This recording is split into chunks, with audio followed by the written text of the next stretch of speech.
Hello and welcome everyone. This is Type V3 with a Super Robot Chogokin review of the Iron Castle that soars through the sky, Shin Mazinger Z, Go Nagai's most iconic robot reimagined for the modern age. Over the years, Bandai have produced what seems like a mountain of Mazinger figures, so with all that practice, it should be no surprise that their most recent SRC iteration of the character looks absolutely fantastic.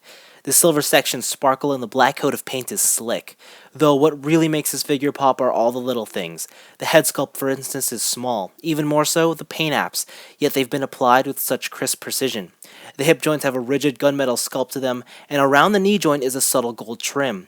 Additionally, most of the screw holes have been covered with panels which keep the rear of the figure looking cohesive. Even some of Mazinger's proportions have been slightly tweaked just to give off a more super-heroic feel. The legs are noticeably chunkier, especially the thighs.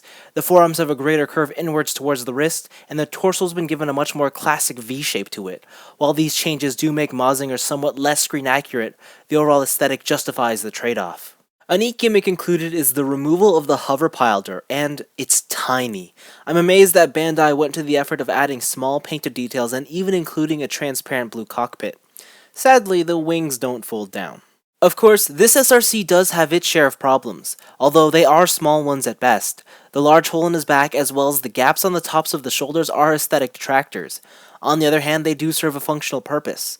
Also, my copy of the toy has a bit of mold flash on the rear of the head, and paintwork on the spots of the feet were scratched right out of the box.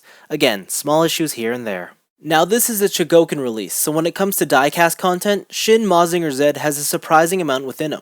The lower legs, upper torso, and a good portion of the inner framework are all metal. In fact, Mazinger probably has more diecast content than any other figure in the Super Robot Chogokin lineup. However, this is also one of the smaller SRCs with his 5.5-inch stature.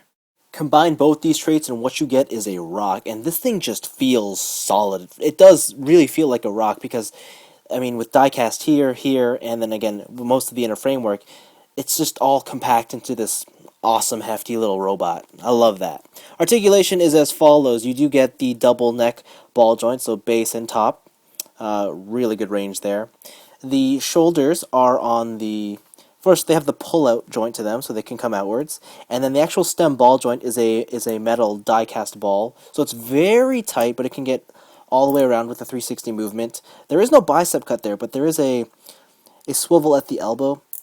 Now there's a ratcheted elbow joint, and then this section here cuts away to get for more range. Ball jointed wrists, which are pretty good. Although, because of the nature of this design, you can't really get any tilting action out of them.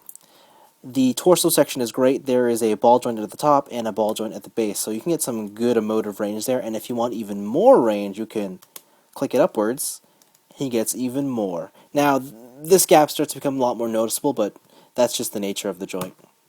The hips, again, die-cast joints there, and because they're on like these sort of strange design, they are limited in what they can do. Thankfully, they sort of have this pull-down effect to them, very similar to SH Figuarts, in that you can pull the joint outwards so that you can get a bit more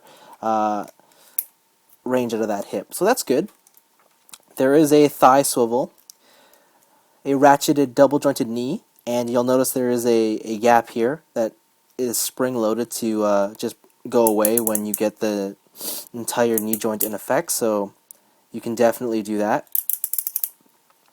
Ball-jointed ankle, and then the ankle can again pull outwards for even more substantial movement, and I like how they have some sort of detail going on there. You know, I was surprised at how much articulation this guy has. I mean, I know the toy line already has proven itself to be very, very posable, but with this design, I was kind of expecting a little bit less, but to be honest, he is actually one of the most posable in the entire SRC lineup, and that's impressive. Mazinger Z comes with your standard variety of hands, such as fists and open palms.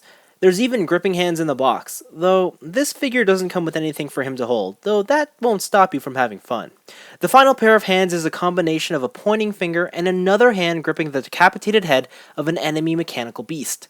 It's pretty gruesome and one of the more interesting hands I've seen in a while. There's replaceable chest parts included to simulate Mazinger charging his breast fire. To top things off, there's also an effect part for when he's firing the beam, and it looks awesome. I love that a red to yellow plastic gradient was used instead of just one solid color. The final accessory is the God Scrander along with a gold waistband, and they both look great. Now, if you've seen the anime, then you'll know that the Scrander and the waistband are a single piece, but I think for this release they decided to make them separate for ease of use. For the waistband, all you gotta do is unclip it, and then put it around his waist and clip it together. It does sort of restrict basic torso movement, but you still can pull his torso up and get the upper part of the body moving. As for the Scrander, it actually just pops in his back, and it's super simple. And then you're basically done. There are hinges here at the core of the backpack for up and down movement, and then other hinges here at the top to get these moving around, and then these flaps kinda can collapse. It's surprisingly limited from what I found, but it's okay. The backside has the 3 fingers here. The bottom one is on a ball joint, while the top 2 are on stemmed, hinged ball joints. So what you can do is actually get them up and over to make for a cannon-like effect, which is pretty cool. And overall, I think it's a well-executed accessory. The final feature Mazinger benefits from is the crossover joint gimmick, which basically allows you to play mix and match with all your other Super Robot Chogokin figures.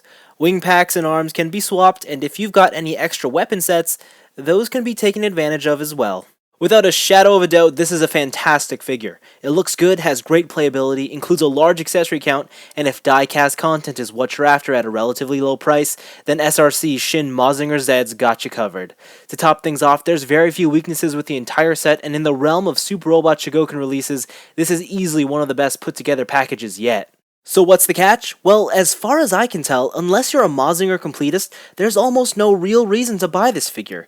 Because Bandai have all but flooded the market with what seems like a sea of Mazinger toys, there are simply better offerings out there. Whether it's size, accessory offerings, rocket-firing features, a fully transformable gimmick, or even the most basic of things like the original black, silver, and navy color scheme, there's bound to be a Mazinger figure that you'll find more attractive than this. Don't get me wrong, I love this toy, but there isn't a single standout feature here, and the real secret to its greatness lies in the fact that it's ultimately a budget Mazinger release. Anyways, this has been Type V3. Thanks for watching, and I hope you found this review helpful. But now I suppose you're wondering what led me to buy this figure in the first place. Well, to be honest, I have a very odd and specific set of interests that this figure just so happened to fill.